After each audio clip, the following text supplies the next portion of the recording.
Amis, à nouveau bienvenue. C'est la session 3. Nous avons fait les 3 premières colonnes du processus PAN dans la session 2 et maintenant nous allons faire la colonne numéro 4. La colonne numéro 4, c'est les arguments contre l'athéisme, contre l'affirmation selon laquelle Dieu n'existe pas. Nous allons examiner 2 arguments de base. Numéro 1, la question de « à partir de rien ». Vous voyez, si Dieu n'a pas créé cet univers, alors la seule option est que cet univers est venu absolument de rien, du néant total. Il n'y a pas d'autre option à cela. Certaines personnes se demandent si on peut y mettre un peu de quelque chose par là, mais si nous faisons cela, ça ne répondra pas aux critères scientifiques d'une origine réelle. Donc, soit Dieu a créé cet univers, soit il est venu de rien. Le second argument, c'est l'analyse statistique. Vous savez quelles sont les chances que cela se soit produit tout seul. Donc, numéro 1, absolument rien. Donc, je ne suis pas celui qui ait choisi le mot rien. Regardez ces auteurs. Bill Bryson, dans le livre Une brève histoire de presque tout, dit « Donc, à partir de rien, notre univers a commencé ». Et Victor Stenger, ces mots. Alors, d'où viennent les lois de la nature? Elles sont venues de rien, du vide d'où l'univers est sorti.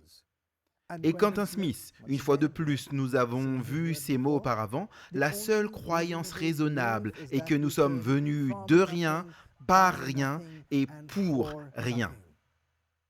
Des mots assez radicaux qui couvrent tout. Alors quand j'ai lu cela, je me suis demandé sur quoi est basée cette déclaration. Réfléchissez. Sur rien. Juste une simple opinion. Aucun fondement sauf une vue de l'esprit.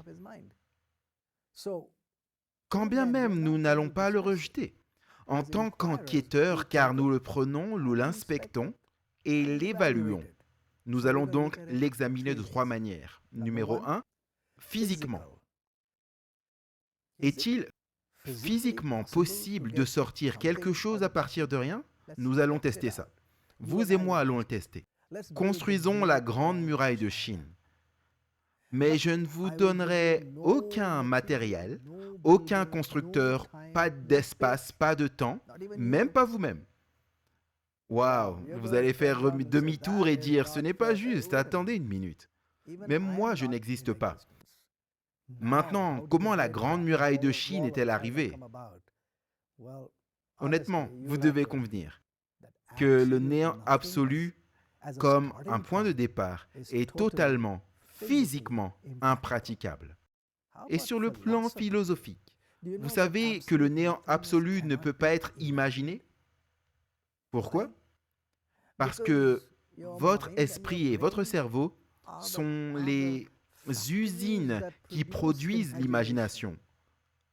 Alors, comment pouvez-vous imaginer la non-existence de votre esprit alors que vous l'utilisez pour imaginer?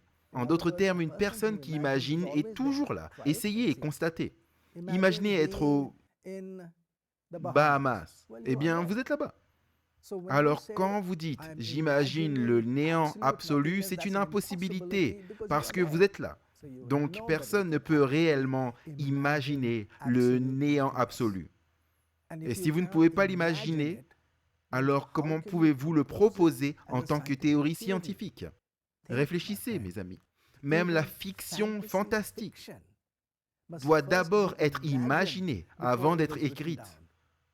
Donc si vous dites, vous ne pouvez pas imaginer, et philosophiquement, nous ne pouvons pas imaginer le néant absolu, alors nous touchons à quelque chose qui est tout à fait impossible. Donc philosophiquement, le néant absolu, comme origine, est une impossibilité totale. Qu'en est-il des mathématiques? Vous savez, la science peut être représentée comme le sens commun enveloppé de mathématiques. Ce sont les mots d'Edgar Matthews, et lui-même un scientifique. En particulier en physique. Les déclarations en physique doivent avoir une base mathématique, sinon, ce n'est pas considéré comme de la science. Par exemple, vous ne pouvez pas tout simplement utiliser le mot gravité. Le mot gravité ne signifie rien, à moins que vous ne mettiez des chiffres dessus. C'est la force qui directement attire deux corps et directement liée à la masse des deux corps et inversement liée au carré de la distance entre les deux corps. Pouvez-vous voir que vous devez mettre des nombres et des équations mathématiques alors seulement? C'est de la science. Donc en physique, des déclarations scientifiques sont faites, mais elles ne sont considérées comme déclarations scientifiques que si elles sont soutenues par des équations, des chiffres. Donc faisons ça maintenant. Prenons ces deux théories, faisons la déclaration et faisons une équation à partir d'elle. Donc voici les deux déclarations. Proposition AT, rien. N'a fait rien avec rien et a tout produit. Alors que la proposition théiste dit quelqu'un a fait quelque chose au sujet de rien et puis a produit l'univers tout entier. Donc, les phrases seront maintenant transformées en une équation mathématique et je voudrais savoir à quel point l'équation vous semble raisonnable. La proposition AT dit 0 plus 0 plus 0 égale 100. Alors que la proposition théiste dit x plus y plus 0 égale 100. Dites-moi honnêtement, quelle équation est la plus plausible? Car une équation égale à 0 ne veut pas être 100. J'ai mis certains chiffres là sur l'écran. Les deux premières séries sont exactement les mêmes. 6, 0 et 1. Le premier nombre est égal à 1. Le deuxième nombre a les mêmes 6, 0 et 1, mais est égal à 1 million. Qu'est-ce qui fait la différence? Et qu'en est-il du troisième? Tous les chiffres sont des zéros. Donc à la fin, cette série est égale à 0. Alors que voulons-nous dire quand nous regardons ces trois nombres? Cela signifie que 0, comme un point de départ, est sans valeur. Seul un nombre peut donner une valeur ou une substance. Donc, le néant absolu est 0 sans un nombre réel qui lui est relié. En tant que prémisse mathématique ou point de départ est pire que l'absurdité. Vous savez, les gens ont essayé de dire que les choses sont sorties par elles-mêmes de rien. J'ai un livre ici. Si vous regardez le titre du livre, il est dit « Un univers à partir de rien ». Maintenant, l'auteur est un scientifique bien connu. Son nom est Lawrence Krauss. Et il a écrit ce livre en essayant d'établir l'idée que tout cet univers est venu de rien. Mais je vais vous lire certaines phrases de quelques personnes qui ont préfacé ce livre. Voici la première. C'est de Nature, un périodique et journal très prestigieux. Il est dit « Dans ce néant, il y a beaucoup de choses merveilleuses à voir. » Vraiment? Pouvez-vous voir quoi que ce soit dans un néant? À quel degré de contradiction sommes-nous? Neil deGrasse Tyson, l'un des grands physiciens théoriciens aux États-Unis, a dit ces paroles dans le livre. En fait, il a dit la vérité. Rien n'est pas rien. Rien est quelque chose. Oh boy. Alors que faisons-nous avec ce titre? Et Richard Dawkins, un athée très vocal, dans le même livre, il dit que le titre signifie exactement ce qu'il veut dire. Mais c'est faux, parce que Neil deGrasse a dit, Tyson a dit que rien est quelque chose. Ce n'est pas rien. Donc le titre devrait en réalité se lire un univers à partir de quelque chose, pas un univers à partir de rien. Donc le néant absolu est physiquement impraticable, philosophiquement impossible et mathématiquement pire que l'absurdité. Alors l'aphorisme latin dit « ex nihilo nihil fit » est correct. Traduit, de rien, rien ne vient. Donc, l'origine de notre univers n'était pas le néant absolu. Qu'en est-il de l'analyse statistique? Vous savez, la chance, c'est subjectif. On dit quelles sont les chances que cela se produise, quelles sont les chances que cela ne se produise pas. Mais c'est aussi un prémisse mathématique. Une équation, c'est une formule dans laquelle vous mettez les nombres et en sort les chances. Cela s'appelle une probabilité. Quelles sont les chances que cela se produise et quelles sont les chances que cela n'arrive pas? Dans l'évaluation scientifique, le nombre est fixé approximativement à 10 à la puissance 15, ce qui signifie 1 suivi de 15 zéros. Donc dans vos calculs et calculs scientifiques, si un événement se produit 10 puissance 15 fois, mais qu'il n'arrive pas une seule fois, alors on dit qu'en général, il se produira toujours. Mais si cela se produit une seule fois dans ces circonstances et ne se produise pas 10 puissance 15 fois, alors la conclusion de l'évaluation scientifique est que cet événement ne se produira pas. Lorsque vous voulez énoncer une loi scientifique, le nombre augmente à 10 puissance 50, 1 suivi de 50 zéros. Donc s'il y a une seule chance que cela se produise, ou s'il n'y a qu'une seule possibilité que cela arrive sur 10 puissance 50 fois, alors nous disons que c'est une impossibilité réelle, une impossibilité statistique.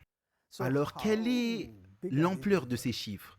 Laissez-moi vous donner un exemple ou une indication. Si nous testons la loi de la gravité en faisant tomber ce pointeur sur ma paume une fois par seconde, savez-vous que pour le faire 10 à la puissance 18 fois nécessiterait 15 milliards d'années?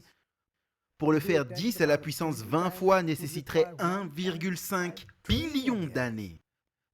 Donc 10 à la puissance 50 est un nombre gigantesque, énorme. Il est si grand que les scientifiques en général ne le remettent pas en question bien qu'il soit arbitraire. Alors avec ça en tête, redisons-le encore. S'il y a une seule chance que cela se produise sur 10 puissance 50 chances que cela n'arrive pas, alors c'est statistiquement impossible. Et si cela se produit, alors ça a été fait par un agent ou une agence. Avec cela en tête, regardons quelques déclarations. Et ici, nous avons Michael Benton, un scientifique très probablement de la Nouvelle-Zélande, qui a vérifié quelque chose et il a dit « Il faudrait au moins 100 protéines fonctionnelles. » Quelle est la signification de cela? La cellule la plus simple. Être en vie nécessiterait au moins 100 protéines fonctionnelles avec une probabilité combinée maximale de 1 chance sur 10 à la puissance 2000. Pas 10 à la puissance 250, 10 à la puissance 2000. Incroyable. Avez-vous dit wow? Peut-être que vous ne l'avez pas fait. Alors je vais réessayer. Les protéines sont composées d'aminoacides, blocs de construction. Ils doivent être liés entre eux pour former la chaîne qui s'appelle la protéine. La cellule la plus simple aurait besoin d'environ 10 000 acides aminés dans cette chaîne. Maintenant, les acides aminés ont des liens. Il y a des liens gauchers et des liens droitiers. Lévodextro, pour ceux d'entre vous qui sont scientifiques. Lorsque nous fabriquons des acides aminés en laboratoire, cela se présente toujours sous la forme d'un mélange racémique, ce qui signifie des formes égales pour les gauchers et les droitiers. Personne ne sait comment faire plus de gauchers ou plus de droitiers en laboratoire. Maintenant, écoutez ça. Tous les 10 000 acides aminés dans la cellule doivent être uniquement gauchers. Dans le chromosome est aussi composé d'unités. Ils sont appelés les nucléotides. Ces nucléotides ont aussi des liens droitiers et gauchers. Nous avons besoin d'environ 100 000 nucléotides pour reconstituer le chromosome complet de cette cellule. Encore une fois ici, tous les 100 000 nucléotides ne doivent être que droitiers. Alors quelles sont les chances que 10 000 acides aminés gauchers et 100 000 nucléotides droitiers se réunissent au même point de l'espace et du temps pour former la première cellule? Voici Ralph Moncaster et ses mots. La probabilité d'assembler 10 000 acides aminés gauchers et 100 000 nucléotides droitiers est une chance sur 10 puissance 33 113. Et nous avons déjà dit que une chance sur 10 à la puissance 50 est une impossibilité statistique. Avez-vous dit wow? Eh bien, essayons à nouveau. Et cette fois, toute la cellule. Harold Mortis, un microbiologiste et un mathématicien, a calculé quelles étaient les chances que nous puissions rassembler tous les composants d'une cellule ensemble au même point en même temps pour former cette cellule. Juste une cellule. Hein. Savez-vous combien de cellules avons-nous dans notre corps? Entre 75 à 100 billions de cellules dans notre corps. Nous parlons d'une cellule. Alors, quelles sont les chances que tous les composants d'une cellule se réunissent? Les voici. Harold Mortis, un microbiologiste, a calculé les chances qu'une seule cellule s'assemble au hasard dans les conditions les plus idéales et d'une chance sur 10 à la puissance 100 milliards. Et nous avons dit que 10 à la puissance 50 est une impossibilité. Donc, si 10 à la puissance 50 est une impossibilité, alors 10 à la puissance 100 milliards, ce qui est nécessaire pour qu'une cellule se forme, combien, à plus forte raison, cela serait impossible? Le chiffre a été calculé. Voici le chiffre. 10 à la puissance 99 milliards 999 millions 999 950. Événement impossible pour que juste une cellule se forme. Donc, voici un peu de logique dans tout ça.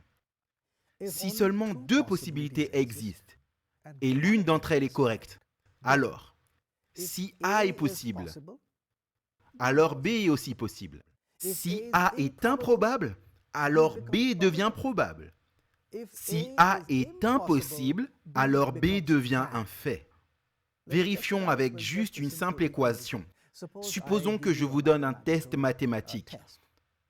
9 moins 3, et je vous donne deux possibilités comme réponse. A, 15, et B, je ne vous montre même pas le chiffre. Mais rappelez-vous que l'un d'entre eux est correct. Alors lequel choisiriez-vous? B, bien sûr. Pourquoi? Parce que 9 moins 13 doit être inférieur à 9.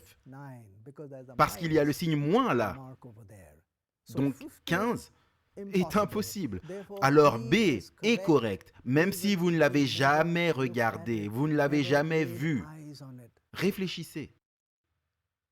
Donc voici ce que Sherlock Holmes a dit il y a quelque temps, en 1889, dans le livre « Les signes des quatre ». Combien de fois vous ai-je dit que lorsque vous avez éliminé l'impossible, tout ce qui reste, bien qu'improbable, doit être la vérité.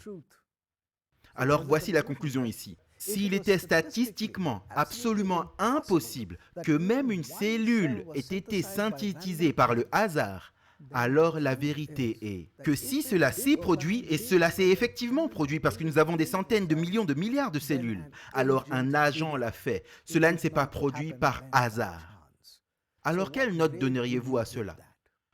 Je donnerais à ces deux un 9 sur 10. Vous pouvez donner votre propre note.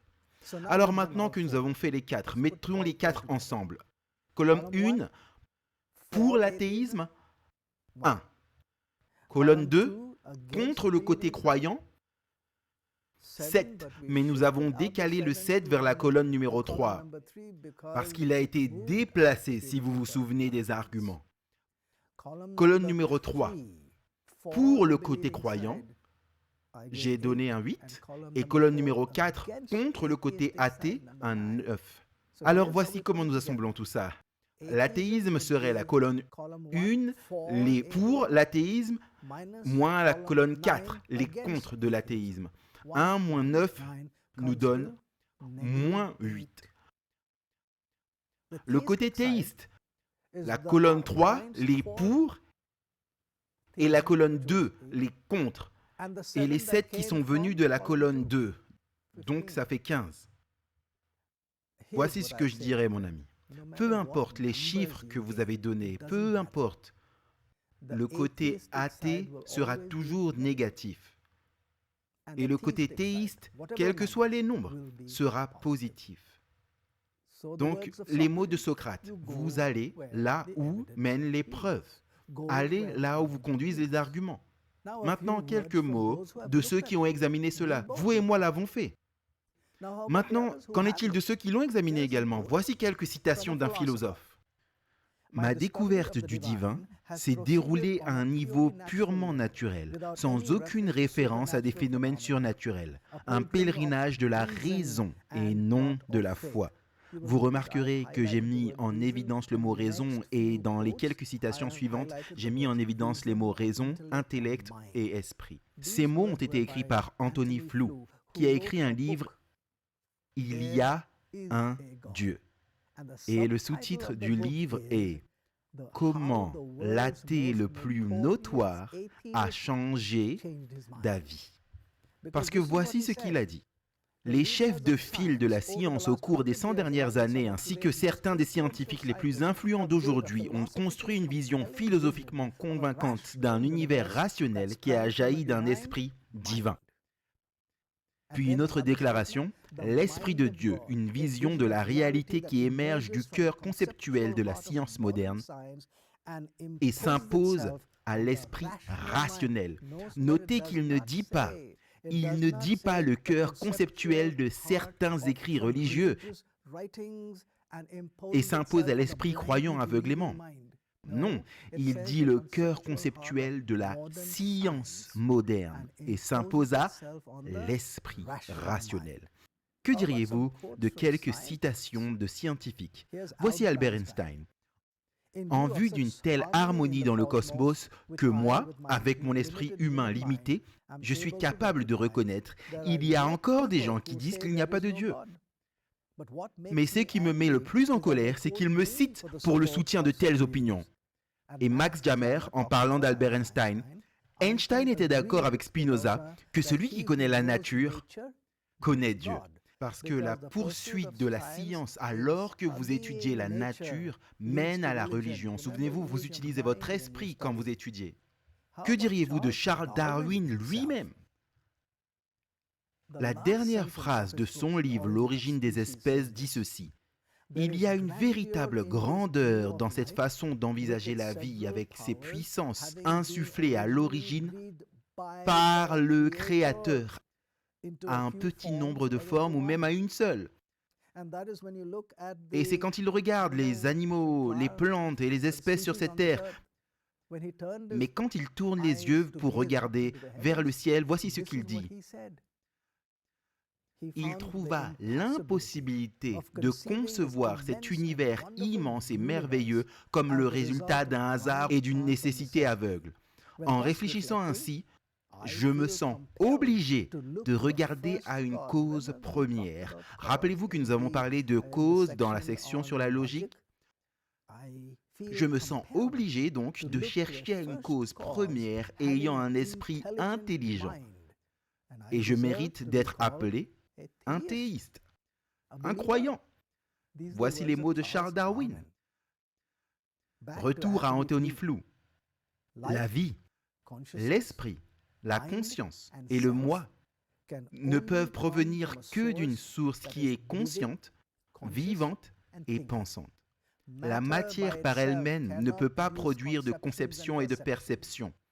Ainsi, au niveau de la raison et de l'expérience quotidienne, nous devenons immédiatement conscients que le monde des êtres vivants, pensants, conscients doit provenir d'une source vivante, d'un esprit.